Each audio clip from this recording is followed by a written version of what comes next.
Hello, and welcome to Building Influence. My name is Rowena Maurice. We have another episode of Season 1, which is a deep dive into education.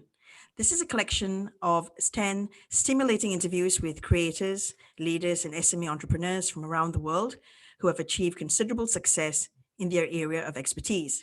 Now, these interviews bring together the best strategies, tools, and tips that they have found to be most effective in building influence and achieving the goals that drive them.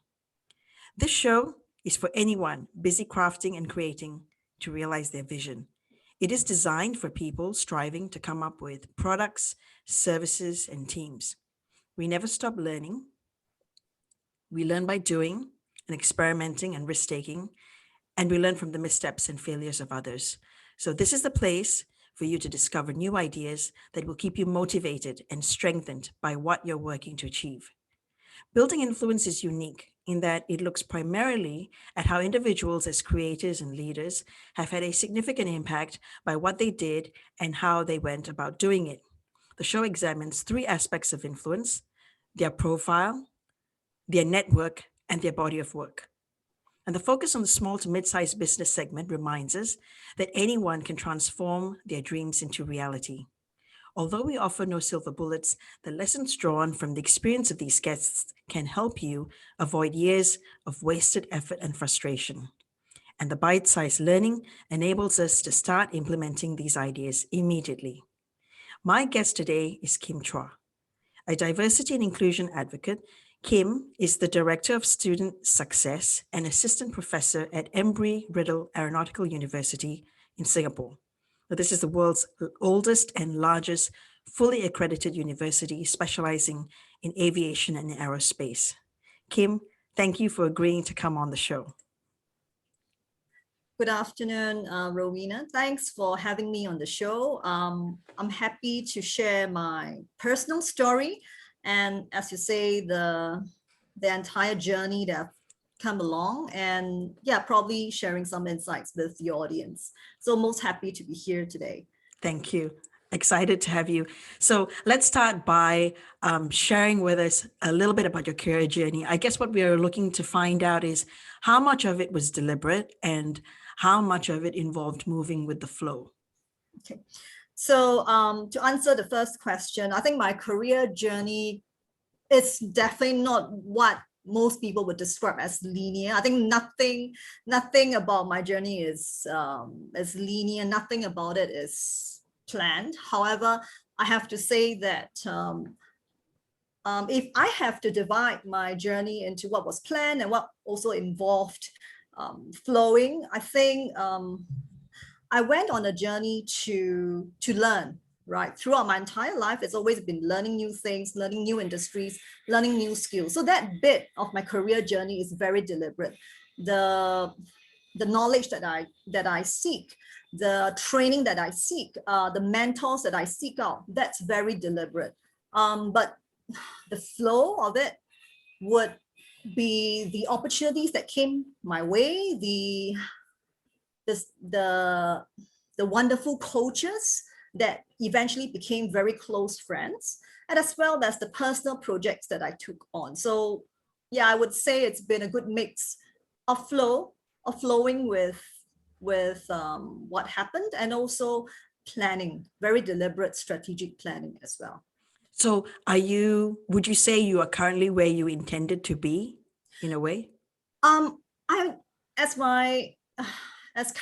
Currently, I'm Director of Student Success. I think I'm actually in a very good strategic position to impact and support young aviation leaders or personnel in realizing their capacity to impact the industry, right? And also maybe the community around us, right? Through hopefully a more inclusive and a more holistic approach towards their work. For me, my key passions are really about DEI. How do we actually encourage more women to be in the industry, and also being more compassionate and being more empathetic of people that we meet in our daily life. So one of my other pet topics these days would be mental and emotional wellness in young people, because I think before COVID, that was already on my radar. But I think what COVID has done in the last 2 years, this year and last year, was really to bring to the forefront that many of us are actually struggling. And sometimes we are struggling not just with the situation itself, but also with making sense of what's happening around us and struggling to help other people make sense of what's happening around them. So I think in a society like Singapore, I think there's a need to have more empathy and understanding of the person around us and keeping really watching each other's backs. Yeah, absolutely. So if viewers are coming to hear about you for the first time, what would you like them to know about you from a professional standpoint? I think I would like them to know that at the core of my journey, I'm very much a social scientist. So applying what I've learned, my disciplines are psychology, communication studies, as well as history and political science. So it's actually quite a good mix. And at Spirit, I'm actually very much a lifelong learner. There's always something that I'm dabbling in. There's always something that I'm learning about. There's always something that I'm reading about. So yeah, in short, I'm really very curious person, always learning something, doing something. Yeah. Okay. So share with us one tactic that has enhanced the visibility of your professional skills and your expertise. I think that this is something that I wanted to share with you, a little short story about what my mentor in my first job used to say, right? She said that I have a can-do spirit, and plus I have the gumption to see something through, even if it is something fairly abstract, even if it's something fairly, big in having to pull it off, right? But I've always been somebody who will just say, let's do this. Let's do it. We'll just take it on and let's just do it. So I think that's something about me, my energy and my enthusiasm and my gumption to see it through. I think that when that happens, naturally your skill set, naturally your expertise would flow through. I'm not sure if that will resonate with some of the audience, but I always feel that when people get around you and see the cause, see the project, and see what you're trying to achieve, that's when people see you at your best. And that's when your strengths will come in, your talents, your skills will naturally flow through. So seeing you when you're in action, in your element. Yeah, I think that's seeing me in my action. And I've never been afraid to say, look, guys, I don't know enough about this. Can we learn this together? Or can you teach me something? And being completely honest and humble about it. So that's something that I'm quite proud of, my sense of humility and not being afraid to say, I don't know enough about this, but I'm willing to learn. You've not had any bad experiences when it comes to opening up like that? I think in my 20s, yes. I think I was probably too open to criticisms. Yeah. Okay. So I think that the danger of this is when you're so open, you also tend to attract maybe sometimes people who will come in with all these negative criticisms and comments. But I think it's also important to know your strength and your weakness, and understanding that sometimes, school of hard knocks, right? That's where you learn most. You literally hit the ground running, flying. And you just take whatever situation that life throws at you and reframe it to make it something relatable to yourself, I think. So glass half full sort of person. Glass half full. I don't see glasses anymore. I see oceans. Yeah. Okay. What has been key for you in building a strong digital profile?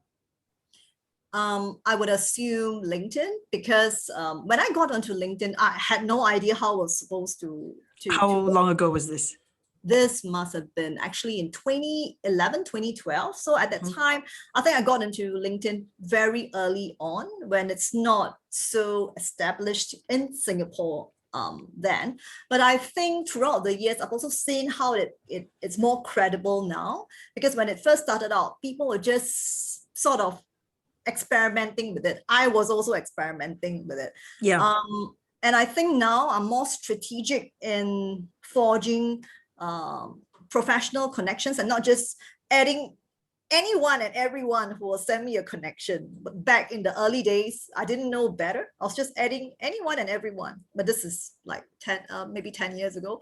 But now I'm more curated. I would say I'm more curated in the people that I want to connect with. I'm also more curated in the events, in the virtual events that I want to attend. I'm also more curated in how I want to appear to my connections on LinkedIn. So LinkedIn has been, so when you say LinkedIn has been key to building your presence, it's just the engagement, and what sort of activities would you do on LinkedIn? Posting, sharing, also sharing industry updates, and also more recently sharing about my students' success. Because when I took on the new role, I told myself at this stage in my life, I think it's more important about promoting younger people, promoting whether it's my students or whether it's my colleagues. It's trying to uplift everyone as well. So these days when I do posts, it's also about commending someone who has done well, whether is it in the industry or whether is it in my own organization or my students, right? Uplifting everyone. And it's not just about me anymore. I know that some people, and I know that the tendency is to use LinkedIn to promote myself, to promote self, your achievements, where you've been, who you've met, what events you have spoken at. But I think now looking back, I think it's also important to be supporting a community and contributing to your industry. So it's not just about self anymore. It's about promoting everybody else alongside with you. Okay, excellent. Can you share maybe 2 or 3 ways in which you market yourself? Actually, I'm a bit uncomfortable about the term marketing because it suggests that I have a product to sell. But in this case, I'm not selling any products. I'm an educator at heart, right? So I prefer the term branding. It's about storytelling, right? Okay. Like what we're doing right now. And I think at the core of it, it's the first thing I would say is having a very clear set of core values. What values define you at the core of your work or at your research interest? What values drive you? What are your motivators? What are your drivers? I think that's very important. And I think that's one aspect. And the other aspect will be asking yourself, what value do you bring to the marketplace? What value can you bring to the community? What value can you bring to the industry? What value can you bring to the relationship when you connect with somebody? And when I connect with somebody, I always ask myself, what value can I bring to this relationship? How can we mutually strive to uplift each other's network? So that, I don't know if that's something that your audience can relate to, but I think it's value, and value. So value as a singular noun and values as a plural noun. With somebody that you're meeting for the first time digitally, and so you may not know a lot about that person, how would you begin to engage or carry the conversation forward then? I think these days with Zoom and with so many virtual platforms, Teams, I think it's very possible to just invite somebody for virtual coffee. When I first heard that term, I was thinking, what does that mean, right? So it really literally means meeting somebody via Zoom, via WhatsApp, and just chatting for a couple of minutes to see if there's synergy. So that's you have been doing this? Yes, I've been doing this. So I've accepted a couple of invitations for virtual coffee sessions just to find out the synergies that we have and how we can mutually establish a working partnership. So that's this is the new norm. But in the old norm, and this is pre-COVID, I tend to look at events in my life pre-COVID and new COVID. So pre-COVID, I would suggest, and this is what I would have done, I would usually go to events and look at who's attending the event, right? And make a mental note, or even asking a question on LinkedIn. I'll be attending this particular event. Who will be there? Shall we connect? And you'll be surprised at the kind of responses that you will get. Because some of these events that I used to attend are very big industry events.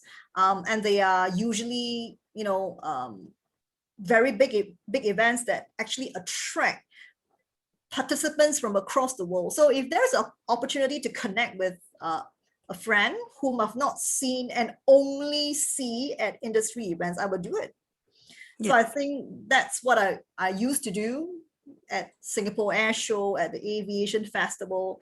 They are events that are, run on an annual basis. But now that's so difficult, right? Because of the COVID restrictions, we have limited capacity. And I understand if people don't feel safe about attending physical events. So right now, everything's gone virtual. I mean, there are pros and cons, I guess. But of course, as with everything in the new reality, we just have to adapt and we just have to live with it. Yeah, that's right. Okay, so that we've kind of gone into a little bit of your profile, and now I'd like to ask a couple of questions about your network. What are 2 or 3 key aspects of networking that you consider to be important? And if you bear in mind that some of the people who may be listening could be new to networking, what would you share as maybe a couple of tips? So with my students, I always tell them it's very scary for young graduates and people who are hoping to enter a new industry, right? It's very scary meeting industry veterans or just putting yourself out there to network. It's actually a very scary experience. Been there, done that. But I always tell my students 3 things. Number 1, your network is your net worth. So, and I told them to be more curated, because the tendency is for people to just add any connection. Especially LinkedIn makes it so easy these days. But what you also want is depth, and you want breadth, right? So I think the most important thing is to be able to understand your value when you approach anyone at networking events, be it physical or virtual. The other thing is networking is a lot of work. So when I go in for a coffee session, virtual coffee session, I ask myself, what's possible synergies could there be between the 2 of us, and what can we work on together? What are our mutual interests, and how can we work on something that will mutually uplift the community or the industry, or create some synergies together. I think that's very important, and that's a lot of work. So I always tell my students, have an elevator pitch ready. You never know literally who you meet. Be it queuing up at the buffet line, this is pre-COVID, or is it queuing up to get a coffee, or just waiting in line to get your temperature scanned. You never know who you meet, right? Yeah. It's all serendipity. And I think being very respectful and having no expectations. I think when I was younger, I used to get actually quite offended when people don't seem interested in you or your job or your work. But I think these days, I take a more nuanced look at life, and I tell myself, it's okay. Maybe there wasn't any synergies. No problem. I'll just find somebody else who will be interested in my work, who be interested in my ongoing projects. No problem. What do you mean by respectful in that sense when you mentioned it just now? I think being respectful, also understanding that some people, some very successful people, because by virtue of their status in society or by virtue of their achievements in life, they may not feel the need to network because they are already so successful. They don't actually need you in their network. So I think understanding that there will be people like that and not taking offense, taking that to heart. Yeah. Yeah, So that's I think true. one thing that helps me is that I'm actually very thick-skinned. So I'm like, okay, no problem. Let's move on. Yeah, no worries at all. Okay. All right. Two things you've been doing to help grow your network. Can you share? Pre-COVID, I attend a lot of physical events, and I'm actually quite, I think I'm quite lucky because conference producers are always asking me to moderate at this event, speak at this event, or present at this event. So pre-COVID, that was the case. In the new COVID reality, that is still the case. I'm always meeting people, moderating events, speaking at events on issues close to my heart, like youth empowerment, leadership, as well as DEI, and more recently, mental and emotional wellness. So I think attendance at events, participation at events is something that I would highly recommend. More so than ever, I think LinkedIn and virtual platforms like Eventbrite, they have all these wonderful events that are catered to your professional and personal interests. Shouldn't be any excuse for any one of us not to attend any events these days. And some of the event producers, they have been very thoughtful and mindful. They tend to have all these events in between lunchtime. So So you previously we can, could say, yeah, I think previously it's so easy for us to say, oh, I don't have time for this. My work is piling up. I've got this deadline to meet. But I think everybody's working from home, at least in the case of Singapore. So during lunchtime, if I'm not out for yoga, I'm actually attending a webinar and just listening, in the background while I work on my reports or work on my students' papers. So this is what I would do, attendance and participation in events. And usually there's a chat function. You can actually network virtually with all these participants, and that'll be easy because you would have some common interest beforehand. So that's something that I still do, and I will continue to do to help me grow my network. when you say attending these events, were you talking primarily about speaking or a kind of mix of both? And what Mix of about mix of both? So for people who are happy to attend but haven't really done public speaking, what do you suggest about how they would get around to starting that? Is that something you advise? I think that that's when role modeling is very important. Mhm. Role modeling is important. And also I think that telling yourself there's never a good time to learn public speaking, except now, right? So when I was much younger, I'm actually very shy when it comes to public speaking. It didn't come naturally to me, but I think as I get more opportunities to speak up, and as I get more experience, it's kind of weird because practice does make perfect, and perfect practice makes perfect. So I think not not not being able to say, for me at least, I think the ability to just stand up and say, I think I can do this and I'll figure it out later, is what would help for anyone hoping to take a stab at public speaking. Just going in there will never be a perfect time. The perfect time is actually now. How do you deal with the fear though? This is a very big existential question. I think this is actually a tagline of Nike: feel the fear and do it anyway.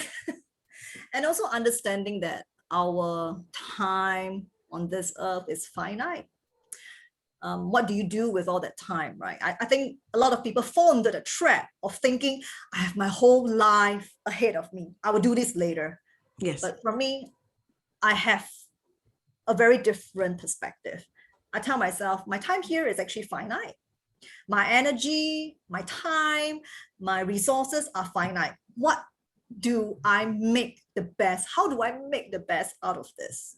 So yeah, and like Nike says it best, feel the fear and do it anyway. Okay, so just want to come back to building a network and any criteria that you may have for the kinds of people that may form your network? How do you make decisions about who you want to connect with? I think that for me, when someone sends me a connection invite, so what I would do is read up on the person's profile, right? So I think if somebody has taken some trouble to elaborate on his or her profile, professional profile, that is usually a good starting point. And also looking at the events that the person has attended, and also the kind of things that the person posts, and reshare. I think that will give me an indication, but nothing beats, the mutual connections. Why is this person, and how does this person know about me? Is it through my mutual connection? So if we have a big group, a large number of mutual connections, that's always an indication that I could have met this person in a physical event, or he or she knows me through my connection. So that's always an indication of commonality. So I think that's one of the reasons, who do we know in common? And I think there's no harm in knowing another person if it's from the same industry or common professional interest, or is it personal interest, because there's always something I can learn from that person, and hopefully value that I can add on to that person's life, personal or professional endeavors. What would you do if there wasn't any personal connection? I think right now you have the delete connection function. If this person is just sitting in my connection and not interested in getting to know me, or not interested in working on common projects together, and simply just adding, there are people who are on LinkedIn and just simply adding as many people as possible, or if I suspect this person to be like a scammer, a spammer, or even a bogus account, I will report and then delete. So I think I've actually encountered a few cases like this in the past. Okay. So I'm a bit more, that's why I'm more curated these days. When I actually receive a couple of invitations from, I think it might be a scammer. So I actually reported it to LinkedIn a few times. I think that's the kind of risk that that people might actually get into. And it's very important to warn people of risks like this, because you never know what they might do, right, to your connections. And I don't want to leave my network vulnerable to scammers and spammers like that, because there are also people who get onto LinkedIn to sell their financial products, to sell their financial skill set. And that's something that I don't want to expose my network to as well. What are some consistent elements in your outreach effort then? I think consistency is one of them. No problem. I hope you're feeling better. Okay. I think consistency is very important. Okay. So daily or weekly, or? Now that work is a bit more, it's much more, piling up and all that, I try to do it on a weekly basis. I used to be able to do it every other day, log in every other day, but these days, maybe once a week, and towards the end of the work week, because I'm also juggling a couple of projects, personal and professional projects at the same time. So, but I try to make it a point to check out my own LinkedIn profile and update, or send a couple of messages to my LinkedIn connection just to check in. So I usually do that over the weekend and not during the work week, because life gets too busy then. And you also grow your network during the week then? Besides during the weekend, yes, that's right. Not just connecting with existing connections, but actually growing the network as well. Yeah, growing the network, that's something I need to get better at. But in when you do find the time to do that, what are some of the criteria that you might use to make decisions about that? Common interests. Okay. And also, I think interesting profiles often catch my attention. And these are probably influencers. I find it very inspiring to follow certain influencers on LinkedIn, maybe because what they were talking about on LinkedIn is very interesting. different perspectives. So I like to connect with people who may have common interests, but different perspectives from mine, because I feel that there is probably more that I can learn from that person, or different background. It sounds strange, right? But I think that I learn best from people who are not like me. No, that makes good sense. Is Yeah. there anyone that comes to mind that you feel would be worth following? These days, I mean, I've always liked to follow, tech giants, and also more now these days, because I'm more preoccupied with emotional, mental wellness. So I'm very interested to find out what some entrepreneurs, social entrepreneurs are doing in Singapore right now with their new startup and all that. So I've been following this particular organization called Be Kind SG.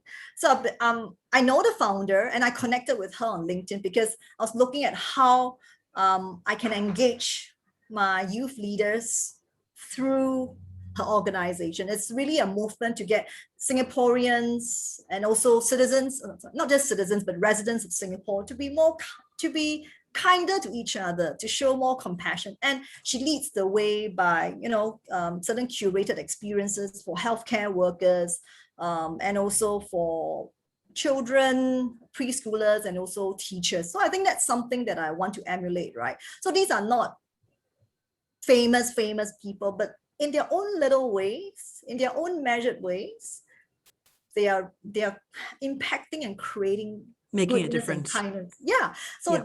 these days I'm more interested in people like that with stories to tell and stories to share.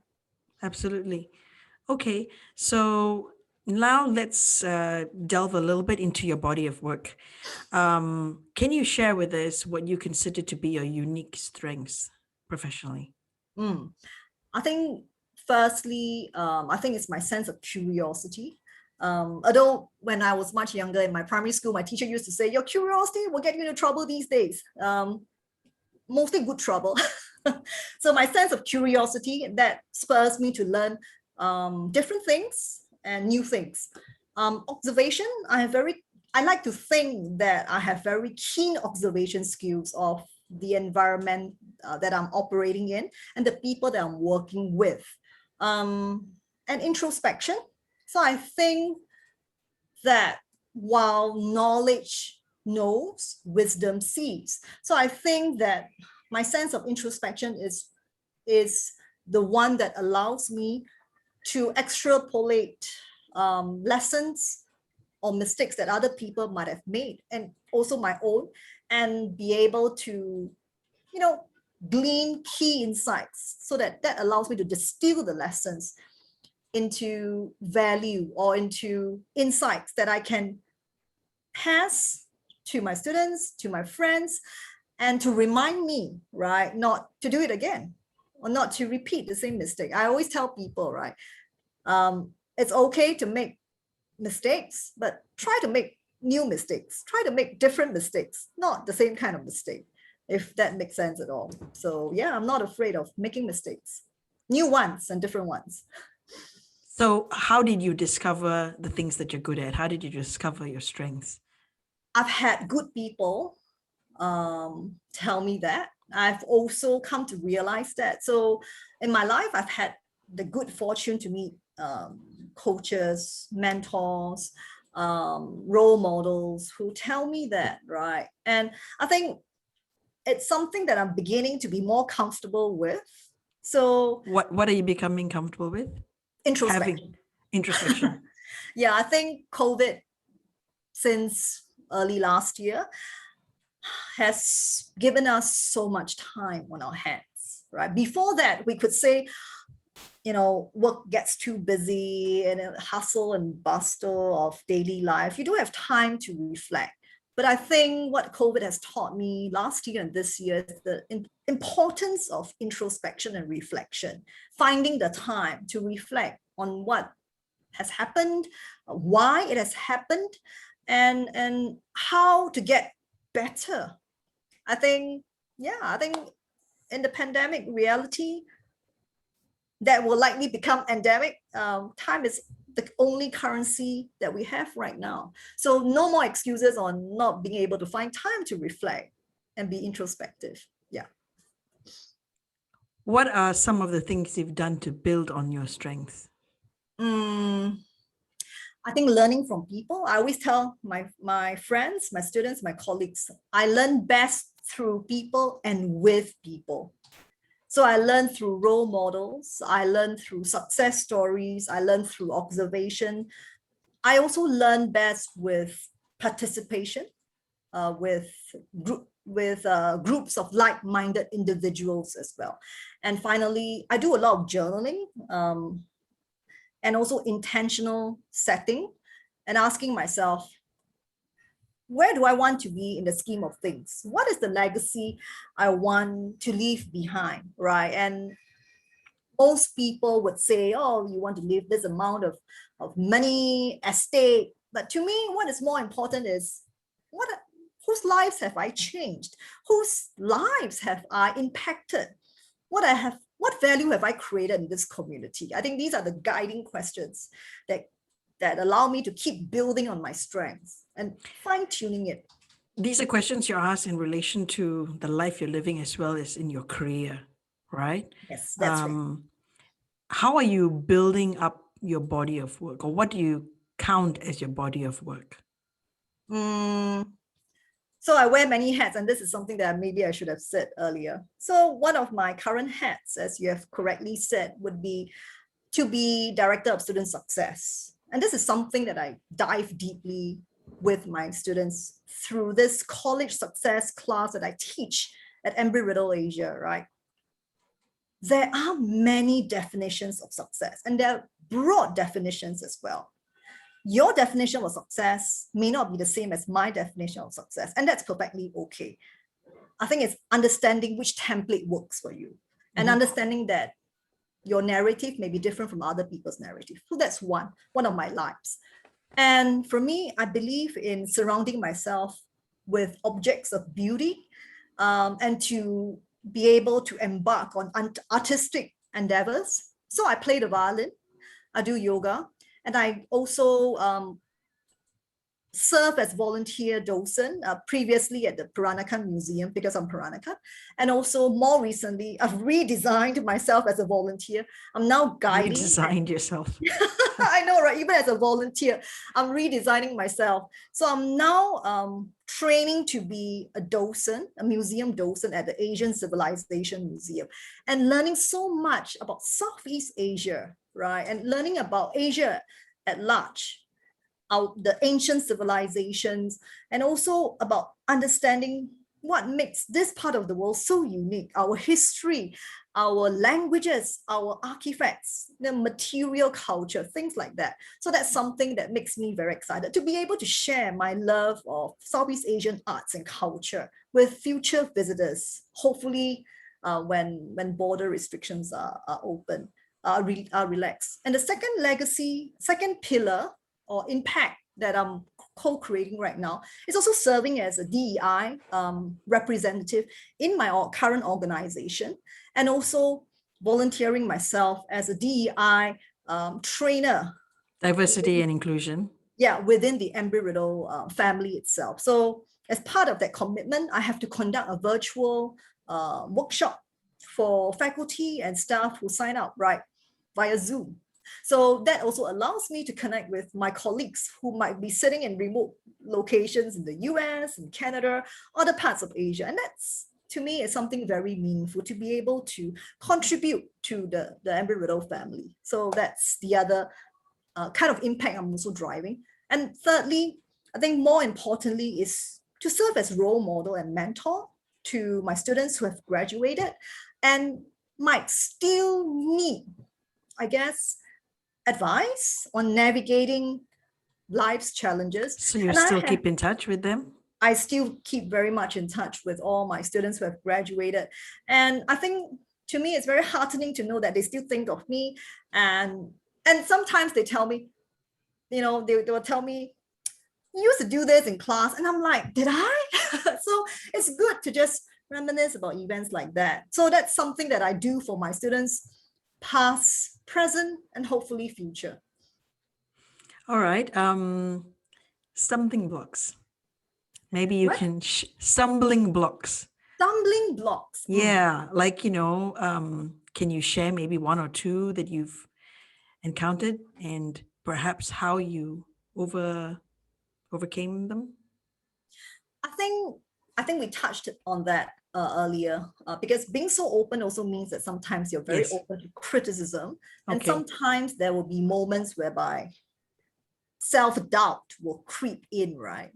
And I think we all have that sometimes, when the imposter syndrome. I think women tend to grapple with that quite often, like, maybe I'm not good enough, maybe I should decline this, maybe somebody else better than me should do this. The imposter syndrome, I think, that was something that I would say my major stumbling block. But if there's something that I've learned along the way and in my career journey, would be, I'll try everything once, just once, and I'll decide if I'm good at it, and I will decide if I want to continue with it.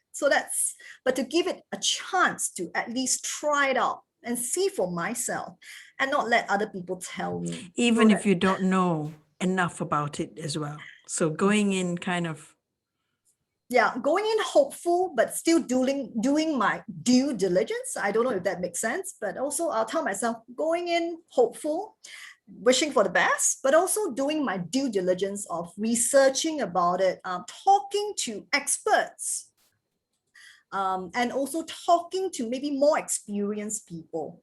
So I think that's something that has always helped me to adopt a very humble and learning attitude towards new experiences. so going back to the past when you said, you had this situation when you were much younger, not having the confidence, and also maybe people picking up on that and delving into it a little bit or a lot. How did you overcome those challenges? Um, so now that I think now that I look back, so hindsight, I wish I had the confidence to tell the person. I mean, I had the confidence to tell the person, thank you for your. You did. Yes, I did. I'll tell the them, thank time. you for your comment. Okay. Thank you for your comment. I'll work on it. And that's it, right? Well, But what were you feeling? I want to know, what were you feeling at the time?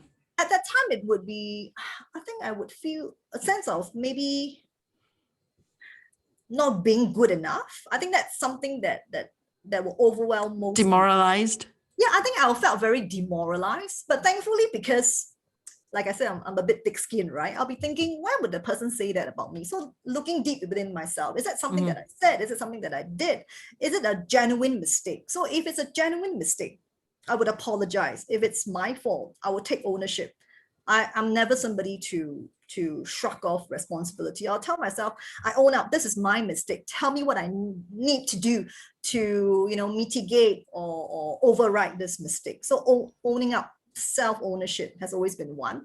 But if it's not, and if it's just a criticism that may not have any basis, I think it's also thanking the person for his or her comment and just moving forward. I think it's the ability to be able to distinguish between genuine comments that want to help you improve and criticisms that just completely destroy you. I think that's something to be able to see, and that comes with life experience. Yes.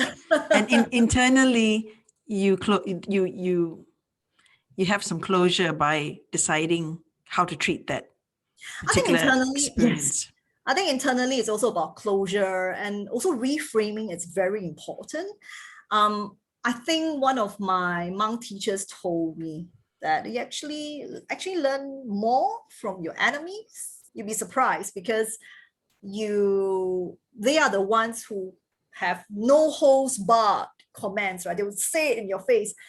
But these comments may be very cutting, may be very hurtful, but there might be some truth in it. And that's when you learn true truth, however painful it is.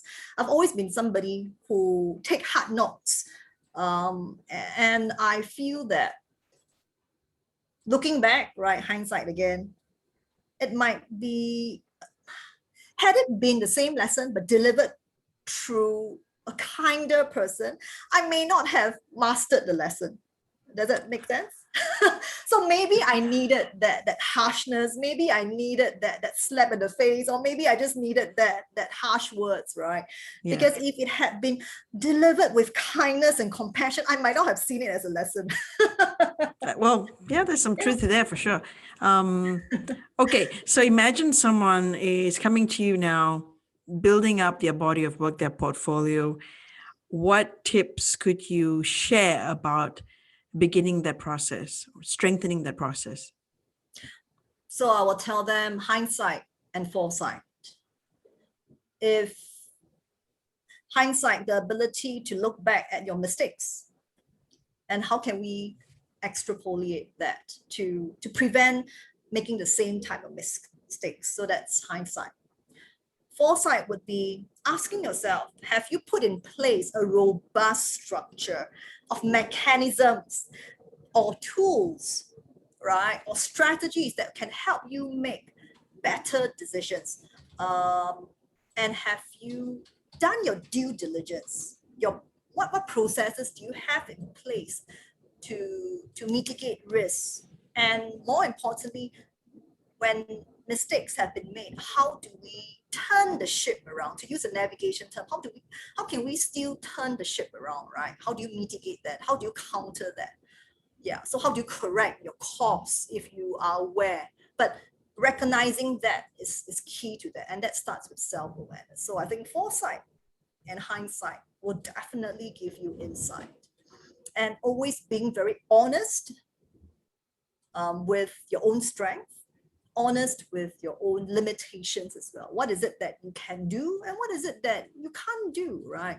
But before you get to the can't do point, asking yourself, have you tried reading about it? Have you tried learning it? Have you tried doing it, right? Giving yourself that chance to Yes, try the everything chance. once. Yes, giving it your all before you say that that's a no. Before you say, no, I wouldn't do it again and I can't do this. Yeah. Okay. All right. We've come to the end, and I just want to ask these last couple of questions before we wrap up. Name 2 habits that you consider essential to your ongoing success. 2 habits, I think I probably alluded to this quite often, would be the ability to reflect, right? And also taking stock and having conversations, open, honest conversations. So I think communication is very important. Honest, authentic ones, not superficial ones, but honest, authentic ones that help you uncover how you can be a better person. And this can be with yourself. Do something, and I always ask myself when I journal, have you done something that future Kim will thank present Kim for? What have you done today? Yeah. And what lesson would previous Kim say to current Kim or present Kim now? So I take that approach, right? The timeline approach. Who or what kind of Kim do I want to be 3 years time, 5 years time, 10 years time? So it's a timeline approach, and also it's an approach that has helped me because I am able to step into shoes of future Kim and previous Kim and asking myself, what could I have changed? If I can't go back to change the past, what lessons can I take away that future Kim or present Kim can immediately apply? So How did you stumble on this approach? Or how did you develop this? So it's something, because I'm also a NLP practitioner, and my background is in educational psychology. And right now I'm also doing my graduate diploma and professional diploma in psychotherapy. So these are the techniques that I've picked up from peers, from professors, from industry veterans, and also tried and tested. Because when friends come to me and I tell them, try this for yourself at least once. Excellent. What's been instrumental in helping you overcome fear? I think it's knowing that my time here is finite. Finite. Yeah. Yes, you've covered So that. many things to do and so little So time. little time. Yeah. And the last one, what are the guiding principles that have enabled you to play the long game? Again, I think it's hindsight and foresight, and being very honest with what are your core values and what is the value you want to live behind. Yeah. Excellent. So my guest today, Kim Chua, diversity and inclusion advocate and the director of student success and assistant professor at Embry-Riddle Aeronautical University in Singapore. Thank you so much, Kim, for coming on the show. Where can people find you online? They can look out for me on LinkedIn. And I do apologize, advance apologies if I don't, and I can't immediately reply because I usually check it over the weekend. That's so okay. on LinkedIn, just search for me and you should be able to find me. Excellent. Thank you so much for coming on and sharing with us your journey and all of these wonderful stories. And I will be in touch to let you know when the show goes live. So thank you so again. much. Thank you so much, Rowena. Thank Thanks. you.